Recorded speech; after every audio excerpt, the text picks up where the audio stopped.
My name is Victor Furman. Some call me The Voice. I've always been fascinated with human nature, spirituality, science, and the crossroads at which they meet. Join me now and we will explore these topics and so much more with fascinating guests, authors, and experts who will guide us to Destination Unlimited.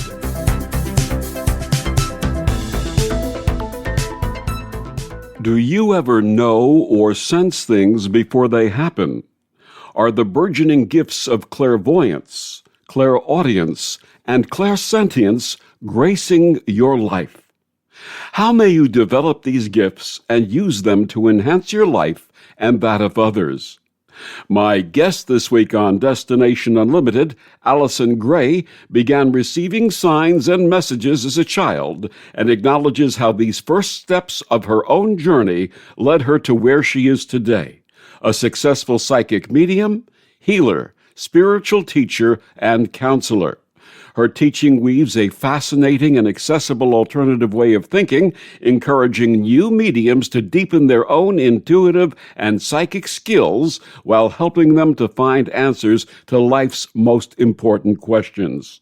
Her website is AlisonGrayMedium.com, and she joins me this week to share her path and new book, The Mindful Medium, a practical guide to spirituality. Please join me in welcoming to Destination Unlimited, Alison Gray. Welcome, Alison. Oh, hello. Thank you, Victor, for having me. Thank you so much for joining us. And as we shared before recording, you and I have very much had common experience as children. So although we're decades apart, it made me aware and made you aware of the nature of spirit. Please share with us your early path and the events that opened your understanding of what has been deemed paranormal, but for us was very, very normal. Yes. Well, I think I was always a sensitive child. I've always been a child that had that empathy, and I could always feel things around me. I could feel people's energy. I didn't really understand what I mean by that, when I was younger, but I always sort of had a understanding of whether people were nice, whether they were kind, whether I was going to like them or not. I think I spent a lot of time being quite quiet. My mum used to always say, she's in one of her little moods today. She's just, observing and watching. And I think that was me picking up intuitively people's energy. That was my earliest kind of memories, but it wasn't until the age of when I was 10 and my paternal grandfather, he was in his 70s, and we were very, very close. We used to see him every week, and he was a religious man. And although my family were religious, we didn't necessarily go to church every week, but it was more of a Christian upbringing that I was born into. And one night, I remembered being told that my grandfather had passed away, and for a 10-year-old, I didn't really understand what that meant, because that scared me, because I felt, well, if he's gone, has he gone forever? I had all these big questions that nobody really answered for me. And then one night, soon afterwards, I'd gone to bed, and I had this dream that my grandfather came to me, and we would go, like every Saturday, go and visit him in his house, and he'd be there. And I was very aware that I was asleep, but very also aware that my grandfather was standing there. And I was saying, but, Grandpa, you're not supposed to be here. And I had this recurring dream years after years after year. And on one occasion, like a traditional family, my grandfather used to sit at the head of the table, and we had gone to his house, and we were all invited to sit round the dinner table. And I'd, for some reason, sat at the head of the table, and he sat through me. And I remember thinking, how does this work? How does this happen? Because I'm sitting here, you're sitting here. And in my head, in my kind of understanding, it was like, because we're blended, because we are now together, and I'm here with you. And that took a long time for me to kind of get my head around. And because I came from a family that, as I said, were more kind of Christian in their religion, I didn't know how to express this to my parents. They just thought I was a little bit strange. And often they used to do that when I was, sleeping at night, and I used to feel somebody at the bottom of my bed, or I used to feel our cat, who had also passed to the spirit world, jump on my bed and snuggle up by my feet. I just didn't have any idea what was really going on. And every time I got a little bit scared at night and I went up to my parents, and they'd be like, "No, don't be silly, go back to sleep, there's nobody there." And that was my experience for a long time, really, right up until my teenage years. And did you ever share these? I know you said you were reluctant to do that. Did you ever share these with anyone when you were young? No, I didn't know who to talk to. So I had to try and figure it out myself, and ask my grandfather in these dreams, what was going on, really. And then I suppose, again, I was always interested in mythical things. I loved fairies, elves, pixies, witches, wizards. Give me Enid Blyton, give me any book that contained magical things, and I would just find a tree. We had a lovely tree in our garden, and I used to climb up there, and I just used to read my books and be like transported elsewhere to these different realms. So I always had that inner belief that there was something there, but as I said, I was always deemed as a, head in the clouds and a little bit odd, a little bit strange. As I shared with you, we had commonality of experience. I also, but I would tell people about it, and they told me I had an overactive imagination. So when you have someone in your life, especially parents who are listening right now, if you have a child who is reflecting to you things that seem a little bit strange, listen. Don't put them down. Don't say they have overactive imaginations. Give them a chance to express themselves, because who knows, they may be sharing something very important with you. Would you agree? Absolutely. And I think I used to also express all of this through story. I used to love creative writing. I had a really good imagination. And again, something that you and I shared in common, absolutely. Yeah. Now, you shared that you acquired your first tarot deck when you were 16. What drew you to card reading, and how did you learn to use them? So by this point, I think I was opening up to my mum, and particularly her sister, my aunt, who we were all very close with, and they started to tell me a little bit. So I think they understood more than what I understood them to have understood, if you know, when I was younger, because they'd also had strange things going on with themselves, particularly my aunt, whose house is very, very active, with spirit, that is. And eventually I was able to be understood. And my mum was telling me about these tarot cards, and I'd read somewhere that actually you're not supposed to buy your own tarot card. So I decided to buy her them for, I think it was a birthday. But of course, my mum wasn't really into it like I was. So she ended up giving them back to me. And I spent hours just looking at them. First of all, reading the little booklet that comes with it. And then eventually buy different sets, because I understood by then that you can buy your own and it's fine. It was just a little myth, really. That you shouldn't buy your own. And I just explored different types of tarot decks and oracle cards and fairy cards, that kind of thing. And I just did the spreads myself, or my friends, my families, and it would be like anybody that came round, I'd be like, "Could you do my cards for me?" Yes, of course, and I used to get them out. And I kind of became more self-learnt with tarot. So even now, I don't necessarily follow any spreads. I just turn the cards over and use them really as a tool, because I just find them visually really inviting and interesting. And I find them beautiful, actually. I love the images on those cards. And they become a focal point for the energy, don't they? They do. They help me to, as I said, they're my tool. So when I'm working in mediumship, which is what I do most of the time, I will put a spread out, or just lay a few cards.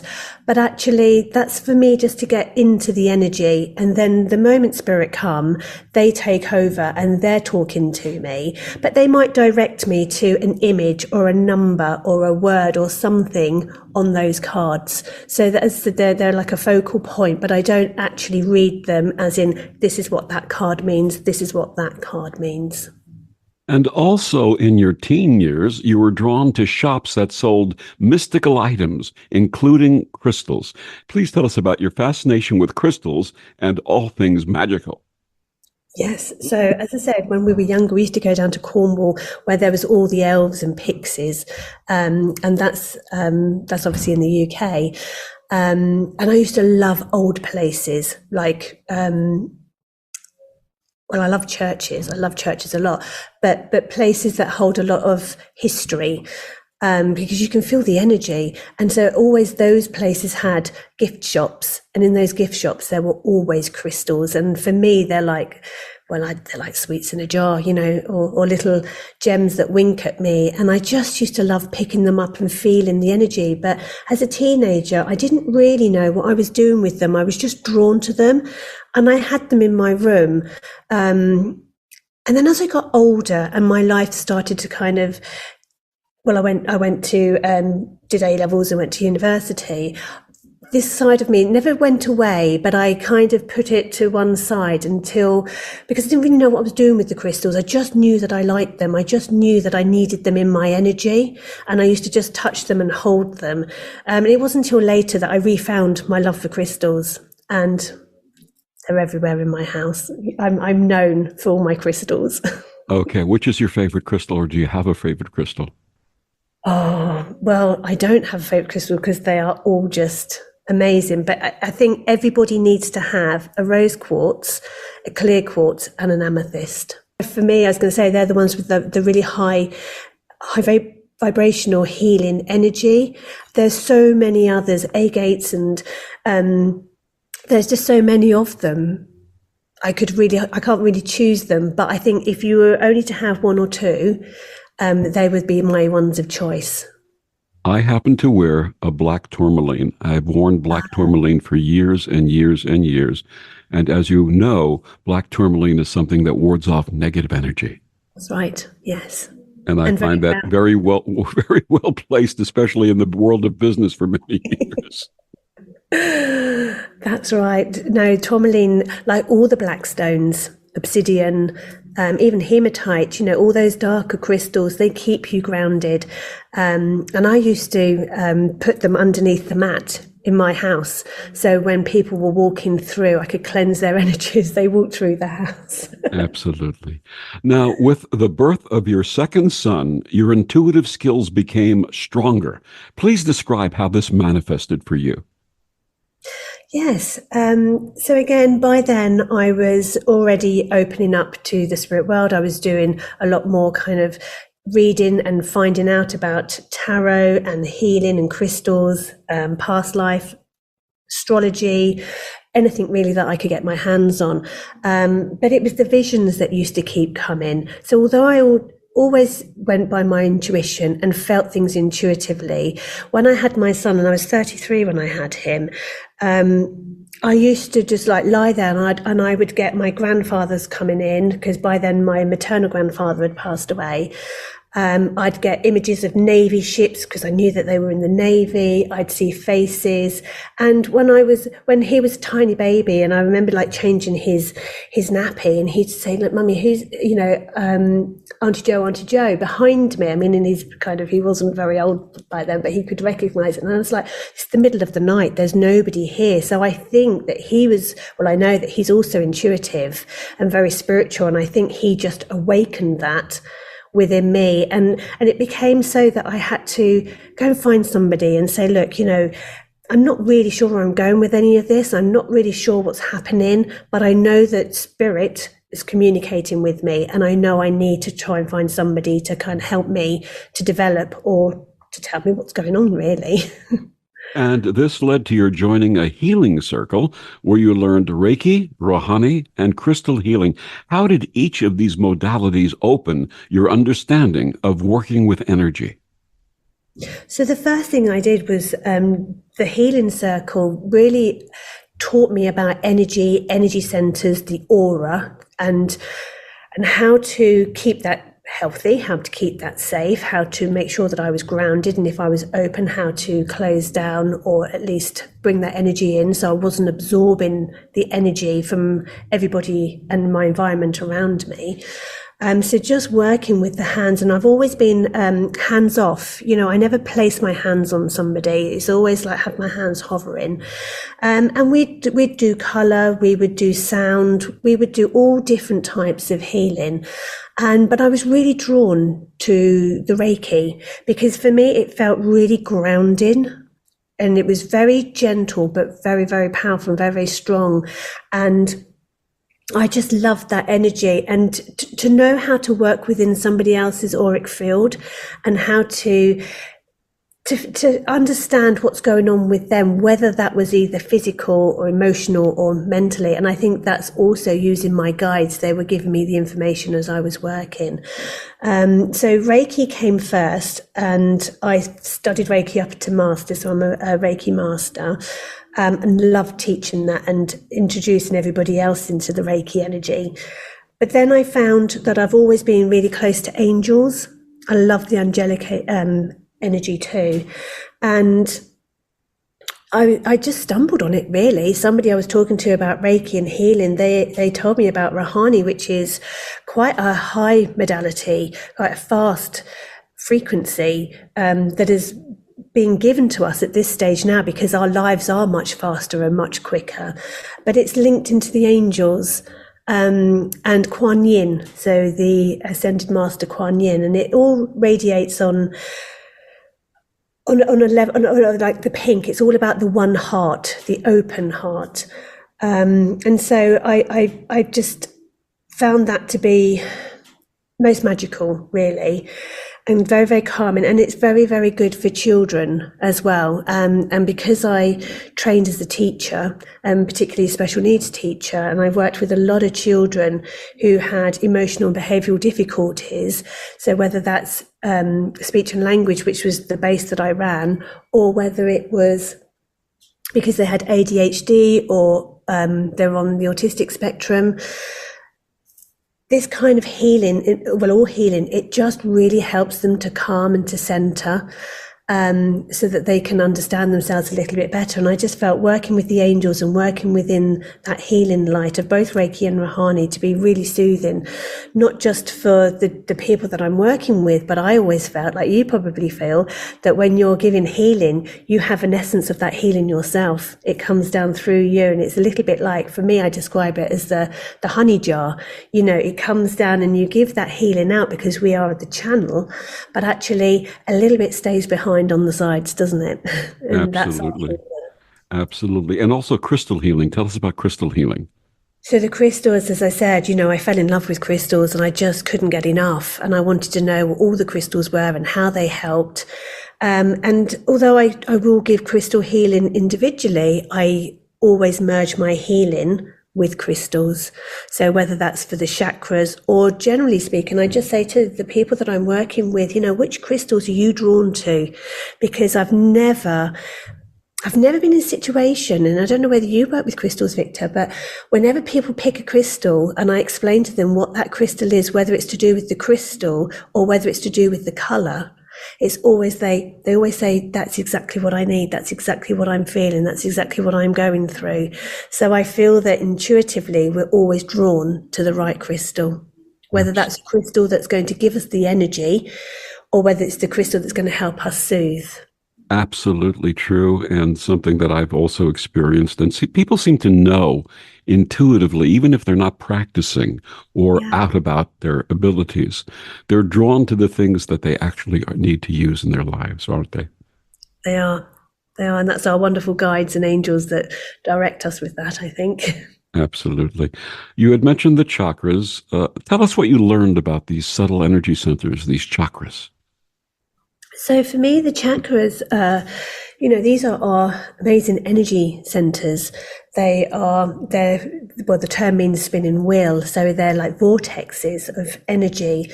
And although we have loads of different chakras all over our body, there are 7 main chakras. So I don't necessarily know the real words for them because I always go by the base chakra, the sacral. But we've got the 7 major chakras that are in our bodies, and they align with our physical, our emotional, mental and spiritual bodies.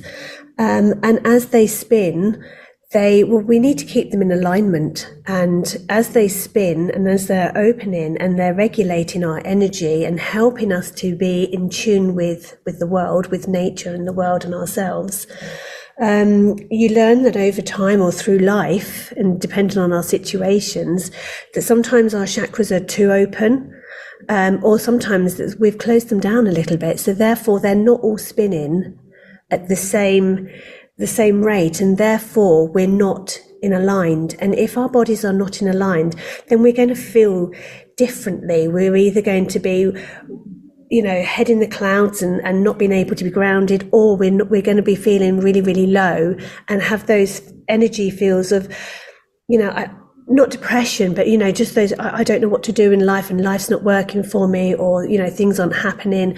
So for me, working with the crystals, working with the healing energy and working within the chakra system, it's about alignment and making sure that we're in balance, because when our bodies are in balance, we have that harmony. And when we have that harmony, we're able to tap into our, our soul purpose and what we're supposed to be doing here. And we can communicate properly. We can get those downloads of inspirations, but whatever the chakra we're linking into, and that's what we need to be doing daily. But because our lives are busy, because we read things, hear things, have conversations, our chakra system can become unbalanced quite easily. So for me, a regular, whether that's meditation, sitting with the crystals, or giving ourselves some self-healing, tapping into that energy and making sure that our chakras are aligned is a regular and important practice.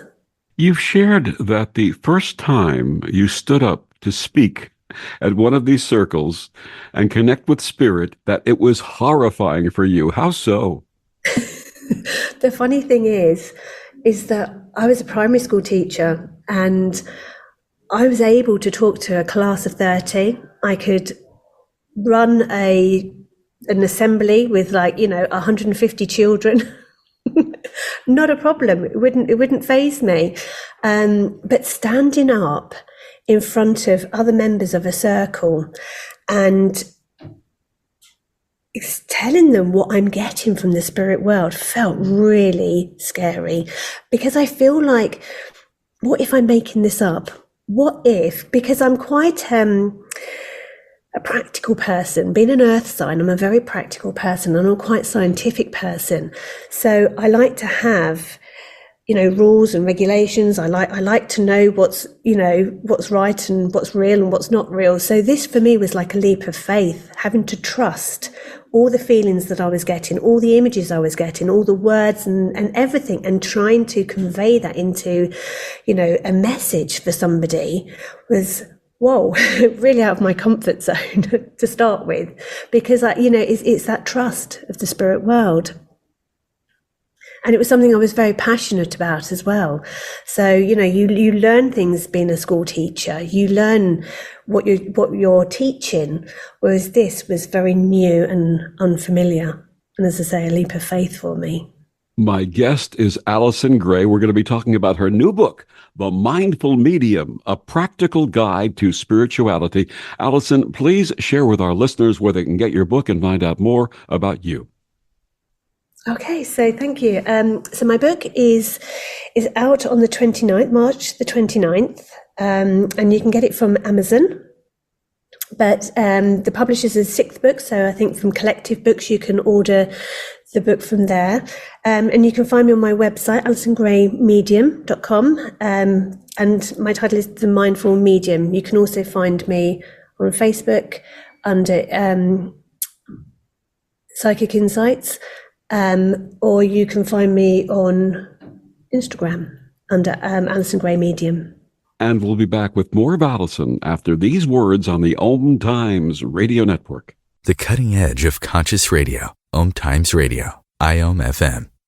Om Times Magazine is one of the leading online content providers of positivity, wellness, and personal empowerment. A philanthropic organization, their net proceeds are funneled to support worldwide charity initiatives via Humanity Healing International. Through their commitment to creating community and providing conscious content, they aspire to uplift humanity on a global scale. Om Times, co-creating a more conscious lifestyle.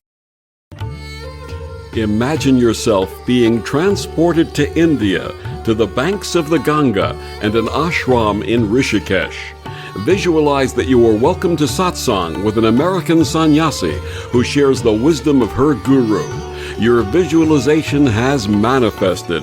Join Sattvi Bhagawati Saraswati for inspiration and transformation every Thursday at 11 a.m. Eastern on Om Times Radio. If I could be you, and you could be me for just 1 hour. If you could find a way to get inside each other's mind. Walk a mile in my shoes. Walk a mile in my shoes. Walk a mile in my shoes. We've all felt left out. And for some, that feeling lasts more than a moment. We can change that. Learn how at belongingbeginswithus.org. Brought to you by the Ad Council. Walk a mile in my shoes. Back on Destination Unlimited, my guest this week is Alison Gray. We're talking about her new book, The Mindful Medium, A Practical Guide to Spirituality. Alison, what inspired The Mindful Medium? For me, as I explained earlier, I grew up with all of this information coming to me, all these experiences, the dreams, the feelings, and I just didn't know who to go to. I didn't know where to learn anything, who to talk to. So my inspiration for this book really is like a practical guide for anybody who's starting out in the same way that I did, and wanted to find out what's happening to them like I did. I had to find myself a teacher, but for me, I'm putting all my knowledge, all my experiences from everywhere into one book. So I started off with a little background on myself, and you know, because I thought that may also inspire other people to think, well, this is what I was like as a child, or this is what I experienced. To then the middle section being all my tools and tips that I have learnt either through various different teachers, because I found I also had to go to different teachers for different things, because I was, you know, I had a healing group and my mediumship, but then they didn't all tell me about the angels, or they didn't tell me all about the crystals or past life regression or astrology. So I had to go and find all this information in different places. So I just wanted to bring that all together in my book, so people would have like a reference, so they could dip in and out of things when they inspired them, or they suddenly learned, because we don't learn it all in one go. We develop and evolve, and as we develop and evolve, our understanding changes and other doors open and new ideas and new feelings come in.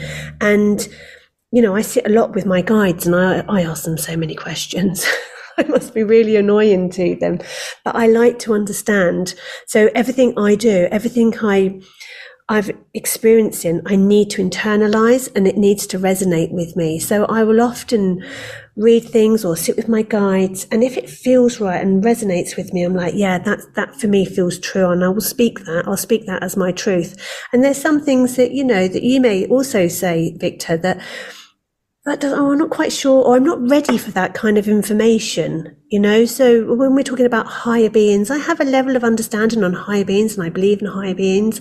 But if anybody talks to me about UFOs, I'm not really sure I'm ready for that kind of thing, you know. So I just wanted to put everything that I've experienced, everything that resonates with me, and all my knowledge in one place. And then the third part of the book is all about my mindfulness, which is where I've got the title from, because working with children with special needs, having my own children, and just working with crystals and the healing, for me, mindfulness and well-being is so very important. And I just wanted to put in some meditations that I love writing in there, so that people can tap into themselves and have a better understanding on who they are. When you're ready to talk about UFOs, give me a call. Okay, I will. I do believe in them. I absolutely believe in them. But yeah, I have seen an orb with an alien's face in the middle, and that really shocked me. because it was the first, I see orbs and they're always loving and angelic and my spirit loved ones. But I had this face and I was like, whoa. And I've had a dream also. Well, it wasn't a dream. I was waking up and I had this thing come to me. And again, I don't know who it was, but he had like a crocodile skin and like a sword. And he just said to me, I found you. And I was like, oh, I'm not sure what I've done. So I just called the angels to surround me in love and protection. So I know they're there. I haven't quite embraced that side, but I shall definitely call you. Absolutely. So you touched upon the importance of meditation and visualization in developing ourselves. How do these practices help us get the gifts of spirit? Because we come back to our center, we come back to who we are. And I always find that when I'm grounded, when I'm centered, when I'm at peace, when I'm relaxed, and I haven't got all these thoughts and all these feelings racing around me, my energy changes, it shifts, and I can feel spirit much closer to me. If I'm racing around, they try and tap and knock on the door, and I'm like, yeah, too busy. But when I'm in a place of stillness, when I'm in a place of, when I call it the zone, then spirit world is much more tangible, and they can come through much clearer. And it's a little bit like why a lot of people can have those spirit dreams or have those really vivid dreams, because spirit can communicate with them because the body's at rest and they can tap in, to the subconscious and to the mind and to your soul. I've taught meditation for many years, and I have people who come to me and say, I can't do that. I can't quiet my mind. I don't have time to meditate. What do you say to people who give you stories like that? I love that challenge. I do like a challenge. So I run a meditation group as well. And some of the people that come to my group to start with find it really difficult to switch off. So I always start with a breathing exercise. So we always do that breath work where we just feel the flow of the breath in through the nose, out of the mouth, relaxing the body. And just by listening and being guided by the voice, and following that trail of our breath can take us already into that zone of pushing everything out, because that's not important.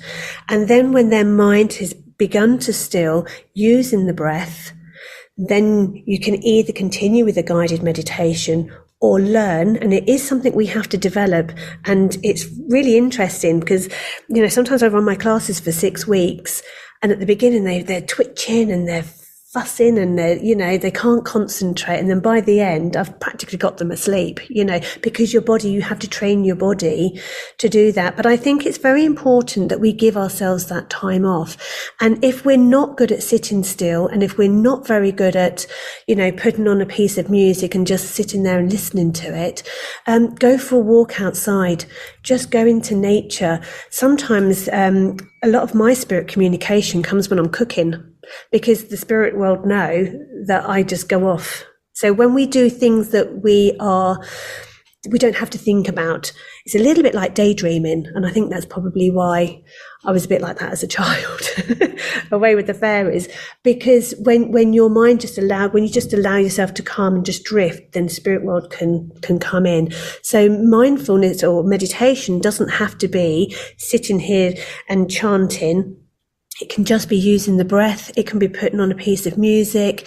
It could just be, for me, it was like holding crystals and just turning them around and observing them in my hands, to doing the things that you enjoy, cooking, gardening, going for a nice long walk, or even just swimming in the sea. It's a question of presence, isn't it? Just being present with whatever the activity you're doing is. Yeah. Definitely. And I always say it just brings you back to yourself, centering yourself and bringing you back to you, the here and the now. Absolutely. Now, how may we differentiate communication with the spirits of those who have departed and the angelic realm? I love that question. So for me, I used to spent a long time on this, and I used to ask my guides to come in and give me that feeling so that I would know who I was connecting with. So I spent a lot of time with my loved ones, right? You know, how are you going to make me feel? So when my dad comes in, you know, my heart starts racing. When my grandfathers come in, I might get an image in my mind. Spirit for me feel a little bit more, they feel, how do I explain this? Not closer, they feel a little bit more grounded. They feel a little bit more kind of, oh, here you are, you've turned up. The angelic realms feel to me like a whole load of love, encompassing love that surrounds me completely. And my whole energy really lifts as the vibration around me rises. So there's that sense of, I can feel my loved ones or the spirit world, I can feel their energies as they were as people down here when they were on the earth plane. But angelic, and I always feel as if I have to sit really tall when the angels come, because they've got really tall, powerful energy, but such a loving, such a gentle energy. And they talk differently. So spirits or loved ones, guides and angels all have a different way of talking. And this is my experience. This is how I've differentiated it. So the spirit world would often talk as they were, and they would bring through those lovely stories and those feelings and their personalities and their characters and their passing conditions. Guides are very direct, and it's kind of like we're just going to get straight to the point. And it feels like, you know, I talk really fast when I'm talking with guides. And the angels, as I say, just bring that beautiful, loving, healing reassurance as they communicate. Do we have a choice as to whom manifests as our spirit guide?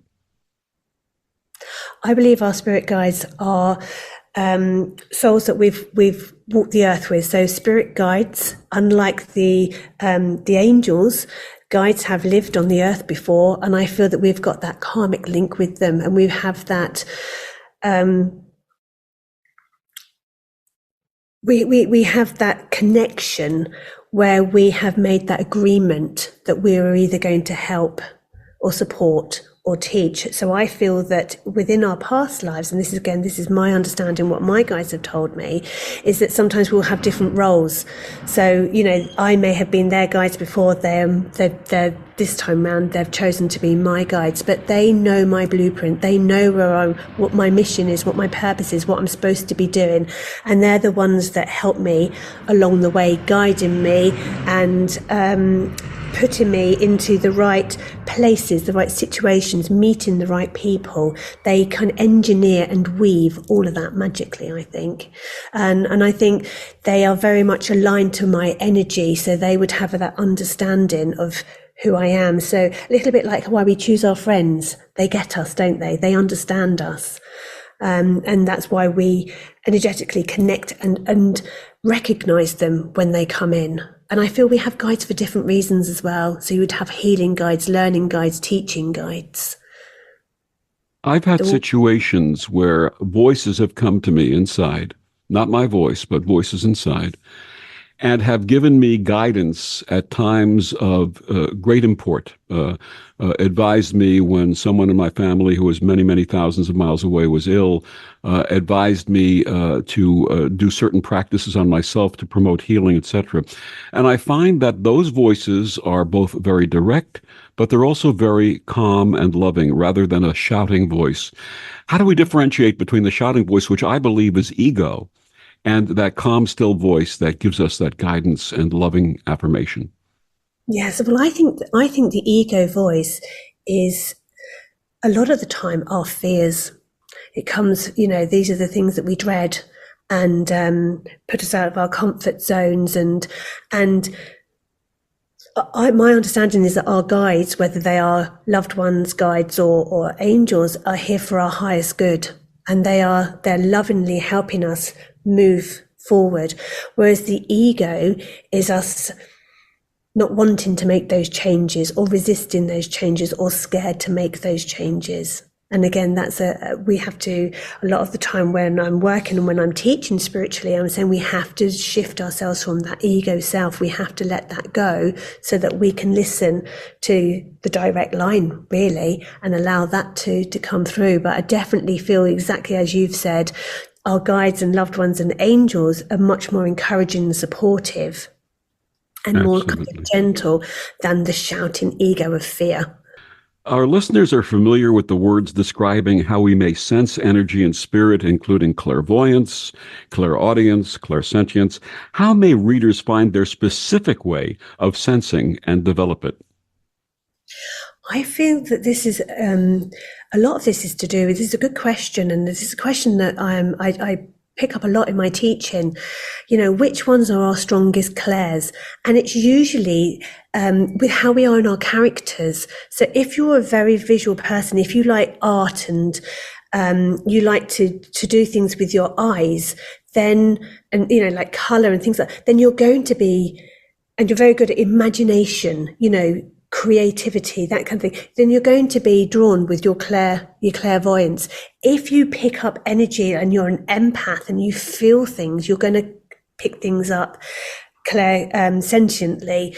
And then the other ones work in marvelous ways, because, you know, if you're a communicator, you're going to be listening, you're going to be hearing. But the one that is the hardest is that clair knowing, where you just know and you don't know how you know. That's the hardest one to accept. That's the one that most people think I'm making up, because your body can see things, it can feel things, it can smell things, it can hear things, but the knowing takes that leap of faith. You know, it's strange. I did not know there's a thing called, some people have clairolfactance, where they smell things and get information from that. Yes. So I've done readings before where, I've done readings before where I've smelt things like apple pie, or I've smelt food, which is quite interesting. It makes you quite hungry. But also, going back to when I was having my children were young and they were up in the night and I was feeding them in the middle of the night. I'm not a smoker. My husband wasn't smoking. We didn't have any smoking in the house. And it would be in the middle of the night and I would get this waft of cigarettes. Always this waft of cigarettes, and I knew that it was my grandfather, my maternal grandfather, around me, because he was such a heavy smoker. And, you know, I'd look out the window and there was nobody on the streets, and the windows were, you know, inevitably closed because it was nighttime. But yes, you can pick up that sense of smell and you can determine who is around you. It's quite an interesting one. You can also get the taste of things as well. Absolutely. You know, it's funny, I kid people by saying that I'm clairvoyant, clairaudient, clairsentient. I have all the clairs. I call myself an éclair. My guest is Alison Gray. Her new book, The Mindful Medium, A Practical Guide to Spirituality. We'll be back with more after these words on the Om Times Radio Network. Humanity Healing International is a small nonprofit with a big dream. Since 2007, HHI has been working tirelessly to bring help to communities with little or no hope. Our projects are not broad mandates, nor are they overnight solutions, but they bring the reassurance that no one is alone and that someone cares. To learn more, please visit humanityhealing.org. Humanity Healing is where your heart is. More than 24 million Americans have an autoimmune disorder, and that number continues to grow. I'm Sharon Saylor, and I'm one of those 24 million. To put that number in perspective, cancer affects about 9 million and heart disease up to 22 million. That's why I've brought together top experts and those thriving regardless of their diagnosis to bring you the latest, most up-to-date information. Join me, Sharon Saylor, Friday night, 7 p.m. Eastern, for the Autoimmune Hour on Life Interrupted Radio to find out how to live your life uninterrupted. So I'm a cat, and I just moved in with this new human. And she's got this little toy she's always playing with, all day long. Tap, tap, tap, tap, bloop, bloop. She can't put it down. There it is. Oh, and get this. She even talks to it. Last week, she asked it for Chinese, and guess what? Egg rolls showed up. Like magic. Humans have cool toys. A person is the best thing to happen to a shelter pet. Be that person. Adopt. Brought to you by the Ad Council and the ShelterPetProject.org. Hi, this is Bill Maher. I can find humor in almost anything, but one thing I never laugh about is cruelty to animals. If you don't get the joke either, write People for the Ethical Treatment of Animals, 501 Front Street, Norfolk, Virginia, 23510. Back on Destination Unlimited, my guest this week is Alison Gray. We're talking about her new book, The Mindful Medium, A Practical Guide to Spirituality. Alison, what do you see as the difference between spirituality and spiritualism? So I think spirituality is who we are, and how we're made up, and what our beliefs are, core beliefs, and what we are guided to, how we hold ourselves and how we express ourselves. I feel that, we can have Christianity, spirituality, these are, I suppose, they're organizations that tell us how to be or how to do things. Whereas I feel that if you're spiritual, it comes from within, and it's who you are as that person, rather than being told how to be something or what we should and what we shouldn't be doing, which I feel sometimes organized religions can be a little bit like that. So I think, if you're a spiritual person, it comes from within you, and that compassion and that love. One of the things that I learned when I attended the new seminary, the Interfaith Seminary in the 1990s, is that in virtually every faith and belief system, there's an iteration of the golden rule. Do unto others as you'd have them do unto you. Love thy neighbor as thyself. If everyone practiced those two tenets and just disregarded everything else, what a world we would have. Absolutely. I remember having that written on a plate as I was a child. And I always asking my mum, well, what does that mean? And she's like, treat other people how you would like to be treated yourself. It seems basic, doesn't it? But it's so important. Absolutely. Please share with our listeners how they may use some of the divination tools that you share in your book, including cards and crystals. I wrote the meanings of some of these.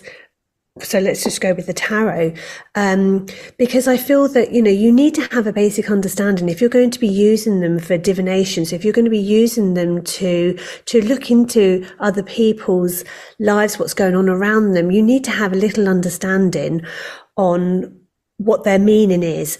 And, there'd be loads and loads of books, mine included, where they would tell you a brief meaning. But actually what you're doing, the same with crystals, people will write lots and lots of books of this is what the crystal means. But for me, the way I teach and the way that I've learned how to work is that we all have a different opinion, and it all has to resonate with what we believe. So what my feelings are, that crystal means, what that tarot card means, would be very different from somebody else. So we all have different interpretations. So I always use them as a tool and as a guide, and ask that we tap into the energy, and also make up our own. It's like our own vocabulary. It's our symbolism. And what that actually means to me. So we were talking a little bit in the break about, the rings in your poem, and the rings would mean something different to you than they would for me. So, by all means, look at the books, look at the tips, but generally feel them intuitively. And I feel that is my message in my book. These are all a basic understandings so that you can put it together. But my real teaching and my real advice is feel it yourself. Listen to what your intuition is saying. Listen to the guides, listen to the loved ones and what they're trying to express. But I feel that the tarot and picking up crystals are very powerful. They're very powerful tools, and they can give a lot of insight into the energy and what's going on around other people. So for me, I carry my tarot cards with me everywhere. I love them. They're like best friends, and they're always great. They're always a great talking point. But again, they're tools. And actually, when you're open to the energy of spirit, that's the pure voice that's coming in. And I find that comes in, and without me even thinking about it, without me even connecting to my ego, connecting to my own experiences, I just allow it to come out. And that is the pure channel of mediumship and working with the spirit world. In your work, what have you learned about the afterlife, and how may this be helpful to those grieving the loss of loved ones? So when I was 10 and I lost my grandfather, I was thrown into a massive panic of, well, I'm never going to see him again. And what is the point of life? And is it just black? Where does the body, where do we go when we pass over? And as a 10-year-old, that created a lot of fear within me. And it's taken me, to now to understand and to really believe that there is life after life, that there is this, we are eternal souls, and we have had many lives before we've had this one, and there will be many lives afterwards, and that our souls go on, and that we, as we pass over into the spirit world, whether you want to call that heaven or whatever you want to call it, but there is, that love, that bond of love that we have continues. And I believe that we grow and we continue to grow. Our souls continue to grow as we pass over. But the wonderful thing about mediumship and connecting with our loved ones and proving that life goes on, if you like, is through by having readings. You can pick up on that personality. So if you're reading for somebody and you're bringing through a loved one, you're able to give them enough information for them to say, well, there must be something out there, because otherwise, how do they know that about my loved one? I haven't shared any of this because it's quite recent, but I lost my husband a year ago. So sorry. Through cancer, and he always believed in everything that I did, but he didn't always have the understanding of the spirit world. And through his treatment and through his through the time that he had, he really grew to understand what it meant, or what I was telling him all these years that I was doing, and taking on that healing and learning about the other side. And actually, by the time it came around to when he was passing, he was ready to go, because there was no fear there, because he knew that there was something else afterwards. And I think it's important, if we can, to have that understanding, because it takes away the fear that, this is just one life. And everything stops, because it doesn't, it continues. And I think mediumship gives us that evidence that life continues and that there is that existence. Earthly body has passed over. Have you shared this with your sons? I have. I've got 4 boys. One of them is an atheist. He doesn't believe in it at all, but he's the one I feel that struggles the most. My other children, the other 3, have all had experiences with their father. So they do have that understanding. I mean, they know what I do, but they've had that understanding. So, they've had that connection. So they may not completely understand it to the level that maybe I do, but at least they know that there's something, their dad hasn't just left, he's gone somewhere else, but he's still available and he's still around, and that love continues. How may we open and heal our heart chakras in a world so filled with fear and divisiveness?